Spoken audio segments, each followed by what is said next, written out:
नमस्कार दोस्तों, आप पढ़ रहे हैं कक्षा 12वीं एनसीईआरटी गणित, जिसमें आज आप पढ़ेंगे प्रश्नावली 5.1 के उदाहरण।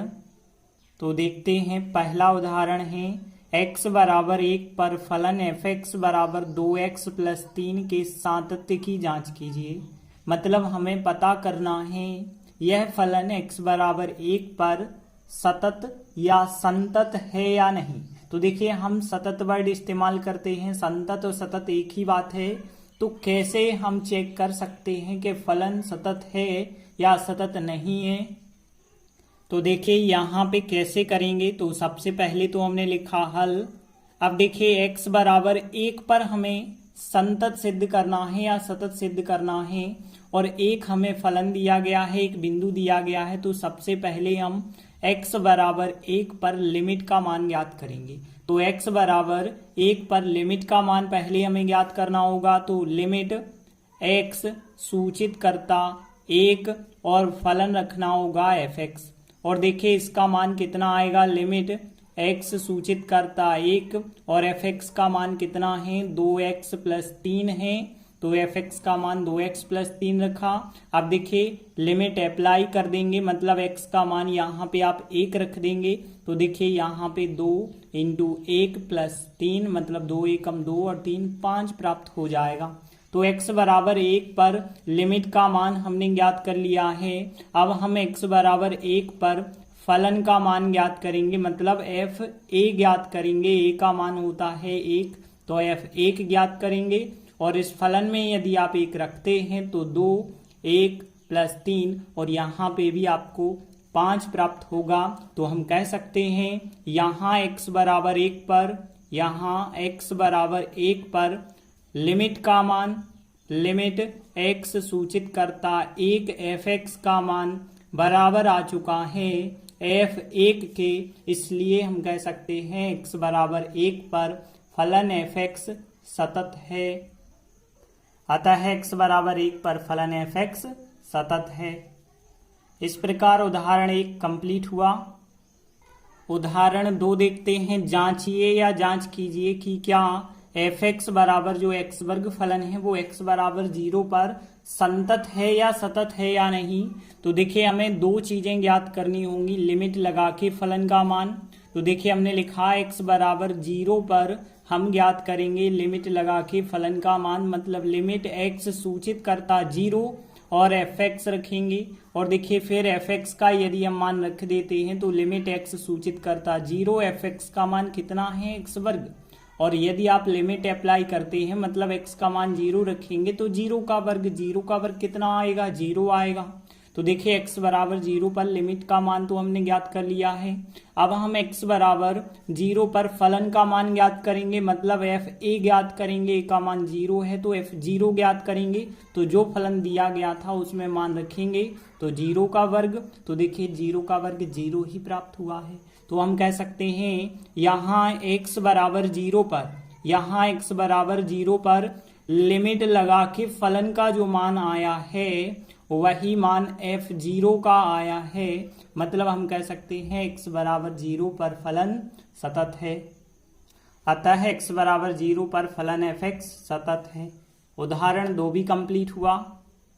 इसके बाद उदाहरण 3, x बराबर 0 पर f(x) बराबर मापांक x के सातत्य पर विचार करना है।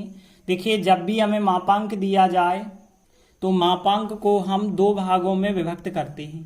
तो देखिए यहाँ पे जो हमें f(x) बराबर दिया गया है, यहाँ पे जो f(x) बराबर है वो मापांक x है। और जब भी मापांक होता है तो उसे हम 2 भागों में विभक्त कर लेते हैं, एक बार प्लस का, एक बार माइनस का। तो देखिए एक बार हम यहाँ पे प्लस का x रखेंगे और एक बार माइनस का x रखेंगे। तो ध्यान देना, -x कब होगा, यदि x का मान 0 से छोटा है तो माइनस का होगा, और 0 से बड़ा है तो प्लस का होगा। तो यहाँ पे हम लिख देंगे यदि x का मान 0 से छोटा है तब जो है -x लेना है, और यदि x का मान 0 से बड़ा है तो फिर प्लस का लेना है। और इसी में जो है बड़े में ही बराबर का चिन्ह लगा देते हैं, क्योंकि बराबर के लिए भी एक फलन चाहिए।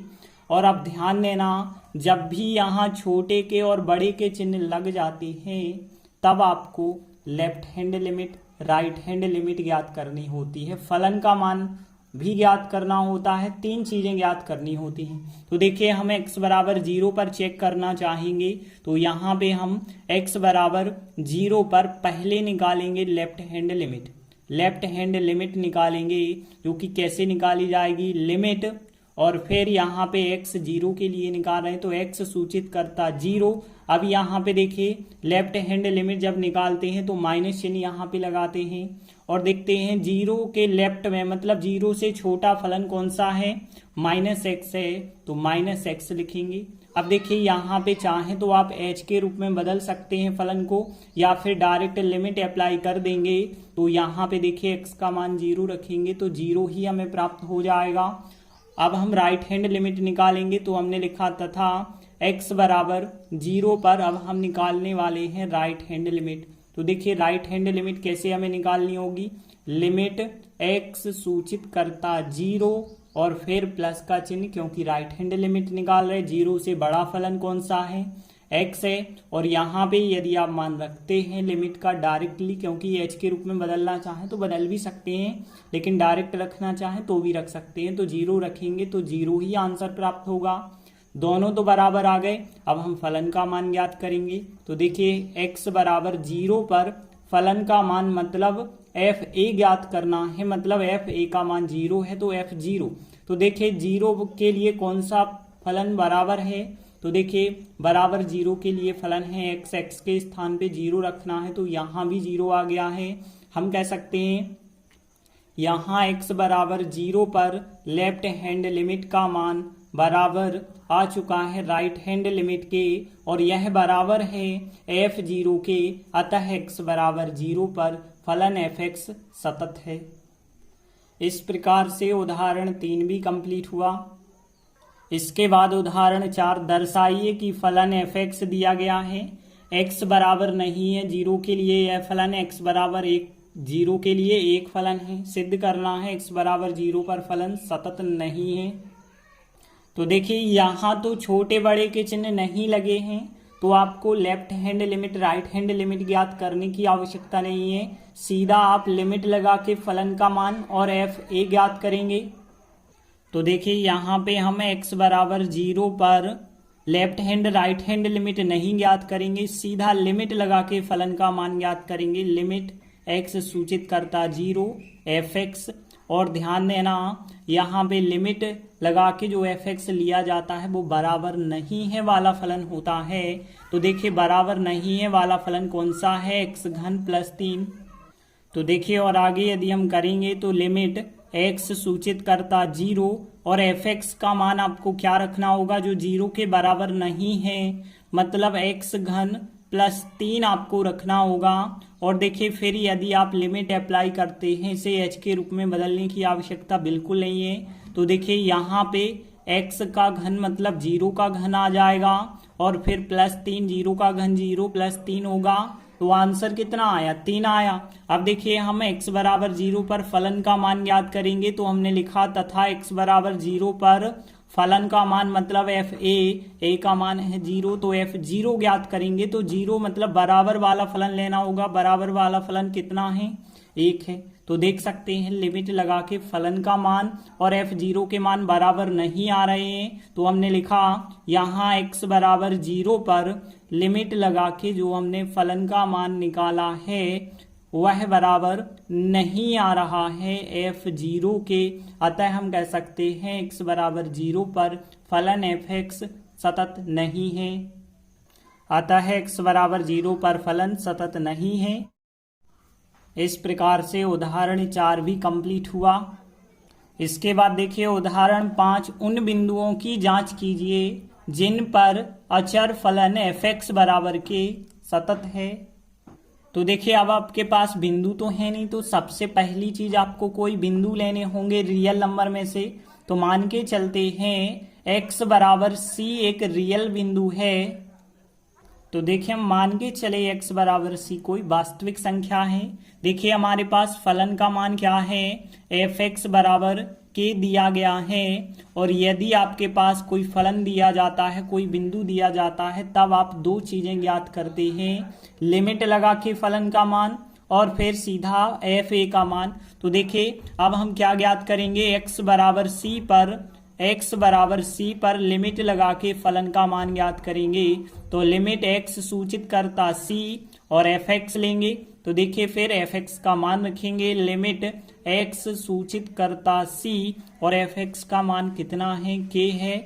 अब ध्यान देना यहाँ पे x तो है नहीं कि x के स्थान पे आप c रख दें तो k उत्तर ही आ जाएगा, क्योंकि x होता तो x का मान c रख देते। यहाँ तो कोई अचर संख्या है तो वही का वही मान होगा। अब हम फलन का मान ज्ञात करेंगे। तो हमने लिखा तथा x बराबर c पर फलन का मान मतलब एफ ए का मान, एफ ए मतलब c रखेंगे तो एफ सी का मान क्या होगा। देखिए यदि x के स्थान पे आप c रखते हैं तब भी आपका k आंसर बना रहेगा। मतलब यहाँ पे हम क्या देख पा रहे हैं कि x बराबर c पर फलन का मान लिमिट लगा के और एफ सी का मान बराबर है। तो देखिए यहाँ x बराबर c पर लिमिट x सूचित करता c, एफ एक्स का मान बराबर है एफ सी के। अतः हम कह सकते हैं x बराबर c पर फलन सतत है। तो देखिए हमने लिखा आता है x बराबर c पर फलन एफ एक्स सतत है। देखिए x बराबर c के लिए यदि फलन सतत हो गया है तो कोई भी वास्तविक संख्या के लिए सतत हो गया होगा। तो आप अंत में यह भी लिख सकते हैं, इस प्रकार प्रत्येक वास्तविक संख्या के लिए फलन सतत है। इस प्रकार प्रत्येक वास्तविक संख्या के लिए फलन सतत है। तो इस प्रकार से उदाहरण 5 भी कंप्लीट हुआ। इसके बाद देखिए उदाहरण 6 है, सिद्ध कीजिए कि वास्तविक संख्याओं के लिए तत्समक फलन एफ एक्स बराबर एक्स प्रत्येक वास्तविक संख्या के लिए सतत है। यहाँ भी आपके पास कोई बिंदु नहीं दिया गया है तो मान के चलना होगा कि x बराबर c कोई वास्तविक संख्या है। तो हम मान के चले x बराबर c कोई वास्तविक संख्या है और एफ एक्स बराबर हमें x दिया गया है। तो देखिए हमें दो चीजें ज्ञात करनी है, एक तो लिमिट लगा के फलन का मान। तो हम लिखेंगे अब x बराबर c पर लिमिट लगा के फलन का मान, लिमिट x सूचित करता c पर एफ एक्स। और देखिए एफ एक्स का मान कितना है, x है। तो यहाँ पे देखिए लिमिट x सूचित करता c और यहाँ पे कितना है मान x रखेंगे। देखिए अब यहाँ पे लिमिट अप्लाई करेंगे तो x का मान हमें c रखना होगा। तो यहाँ c रखेंगे तो c उत्तर प्राप्त हो जाएगा। देखिए हमें लिमिट लगा के फलन का मान तो ज्ञात हो गया है। अब हम क्या ज्ञात करेंगे, x बराबर c पर फलन का मान ज्ञात करेंगे, मतलब एफ ए और a का मान c है तो एफ सी ज्ञात करेंगे। तो देखिए जो फलन दिया गया है उसमें डायरेक्टली c रखेंगे तो x के स्थान पे c रखा तो भी आंसर c आएगा। तो दोनों आंसर देख रहे हैं, लिमिट लगा के जो फलन का मान था और एफ सी है दोनों बराबर हैं। तो देखिए यहाँ x बराबर c पर लिमिट x सूचित करता है एफ एक्स का मान और एफ सी क्या है आपस में बराबर हैं। अतः हम कह सकते हैं x बराबर c पर फलन एफ एक्स सतत है। तो देखिए हमने लिखा आता है x बराबर c पर फलन एफ एक्स सतत है। देखिए c कोई वास्तविक संख्या है और उस संख्या पर फलन सतत हो गया है, इसका मतलब है प्रत्येक वास्तविक संख्या के लिए फलन सतत है। इस प्रकार प्रत्येक वास्तविक संख्या के लिए फलन सतत हो जाता है। तो उदाहरण 6 भी कंप्लीट हुआ। इसके बाद देखिए अगला 7वां उदाहरण है, क्या एफ एक्स बराबर मापांक x द्वारा परिभाषित फलन एक संतत या सतत फलन है या नहीं है, इसके बारे में हमें चेक करना है। तो देखिए सबसे पहली चीज हमने उदाहरण 3 में भी ऐसे ही सवाल को देखा था। यहाँ जो एफ एक्स दिया गया है वो क्या है, एफ एक्स बराबर मापांक x, और जब भी मापांक दिया जाता है तो उसे हम दो भागों में विभक्त कर सकते हैं। एक भाग प्लस का होता है, एक माइनस का होता है। तो एक प्लस का x हो जाएगा, एक माइनस का x हो जाएगा। और देखिए माइनस का कब होता है, यदि x का मान 0 से छोटा है, 0 से छोटा है तो माइनस का होगा, और यदि x का मान 0 से बड़ा है तो वो प्लस का होगा। बराबर के लिए यहीं पे आप फलन रखते हैं। अब देखिए यहाँ कोई बिंदु तो है नहीं जिस बिंदु पर हम चेक कर पाएंगे। तो ध्यान देना यहाँ पे भी हम यदि मान के चलते हैं x बराबर c के लिए, तो देखिए यहाँ x बराबर c के लिए यदि हम देखें तो x बराबर c यदि लेते हैं तो c का मान कुछ भी हो सकता है। तो देखिए यहाँ पे अब कोई बिंदु तो दिया नहीं गया है जिस बिंदु पर हम चेक करें, तो यहाँ पे x जब 0 से बड़ा है उसके लिए भी हम चेक कर सकते हैं, x जब 0 से छोटा है उसके लिए भी हम चेक कर सकते हैं, और यदि x का मान 0 के बराबर है तो उसके लिए भी हम चेक कर सकते हैं। मतलब 3 स्थितियों में हमें चेक करना होगा। तो देखिए यदि x का मान 0 के बराबर है तो उसके लेफ्ट में अलग फलन होगा, राइट में अलग होगा। लेकिन यदि x का मान 0 से बड़ा लेते हैं तो लेफ्ट और राइट के लिए यही फलन रहेगा और यह एक सतत फलन होगा, क्योंकि एक ही फलन ले रहे हो, लेफ्ट में भी वही राइट में भी वही, तो सतत फलन होगा। और यदि आप 0 से छोटा लेते हैं, जैसे x बराबर -1 लें, तो -1 के लेफ्ट में भी यही फलन होगा, राइट में भी यही फलन होगा, इसलिए हम कहेंगे यह फलन भी सतत होगा, यह फलन भी सतत होगा। तो देखिए हमने लिखा यदि x का मान हम 0 से बढ़ा लेते हैं तो fx फलन का मान +x होगा केवल, और यदि लेफ्ट भी निकालेंगे तो भी +x, राइट भी निकालेंगे तो भी +x लेना होगा। तो इस प्रकार से यह क्या हो जाएगा, एक सतत फलन। और यदि x का मान 0 से छोटा लेते हैं, x का कुछ भी मान 0 से छोटा लें तो यही फलन लेफ्ट में, यही फलन राइट में चलेगा, तो यह भी फलन एक सतत फलन हो जाएगा।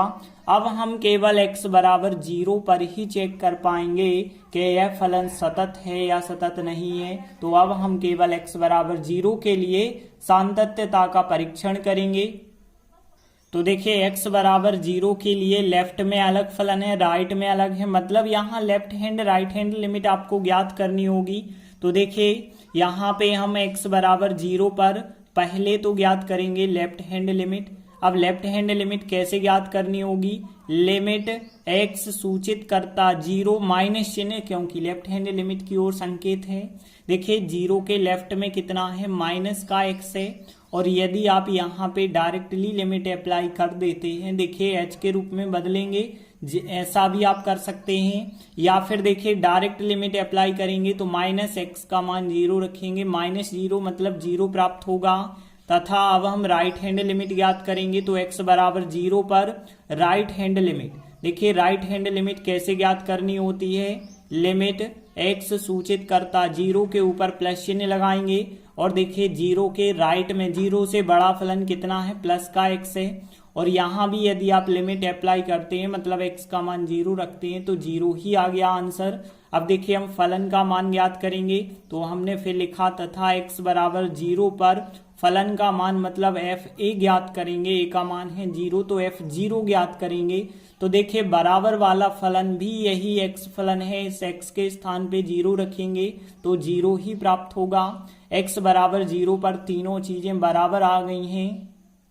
तो देखिए यहाँ x बराबर 0 पर left hand limit, right hand limit और f(0) तीनों आपस में बराबर आ चुके हैं। अतः हम कह सकते हैं x बराबर 0 पर फलन fx सतत है। तो देखिए हमने देखा 0 से बड़े के लिए सतत, 0 से छोटे के लिए सतत, x बराबर 0 पर भी सतत, मतलब प्रत्येक वास्तविक संख्या के लिए फलन सतत सिद्ध हो जाता है। तो इस प्रकार से उदाहरण 7 भी कंप्लीट हुआ। धन्यवाद।